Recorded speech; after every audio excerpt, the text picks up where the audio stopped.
Ilang araw na lang at tatapos na ang taong 2023 at we are very excited. Ayan guys, pagpunta dyan, punta kami ng kapilya para sumamba. Papasalamat tayo kasi isang taon tayong iningatan, kaya dapat papasalamat. Pumunta kami ng The Mall, Bangkok, Thailand, at traffic pa. Sabi ko sa kasama ko, mag-vlog ako para mawala tayo ng antok. Ayan, inantok talaga ako dyan guys kasi ang aga-aga pa naman. Pero kaya pa.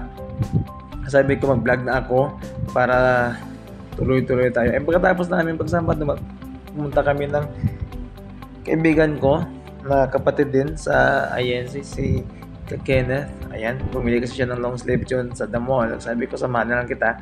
Ayan, sabay na tayo umuwi ng Ratchaburi kasi taga Ratchaburi din siya. Isa siyang engineer, licensed engineer. Ayan, from Quezon City. And ayun guys, doon kami na tagalan doon sa bus terminal sa site sa MI kasi maraming mga passengers going to Ratchaburi dahil December 29 nagdagsaan, kulang yung bus. Nagantay kami ng 2 oras, grabe. Sabi ko kakinit, mag-antay lang tayo and magtyaga kasi wala tayong choice kasi kung nag-bolt tayo from Saitay going to Ratchaburi, abot siya ng 500 to 700 baht. Napaka mahal at expensive. Kaya sabi ko mag-antay lang tayo, wala tayong magagawa. And pagkatapos ng sabi niya, okay, wala tayong magawa. Nakahanap kami ng bagong kaibigan from Japan. From Japan siya.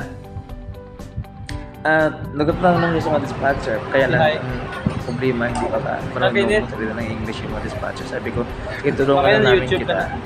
Kaya namin, paano ka makapunta doon sa pupuntahan mo. Thank you.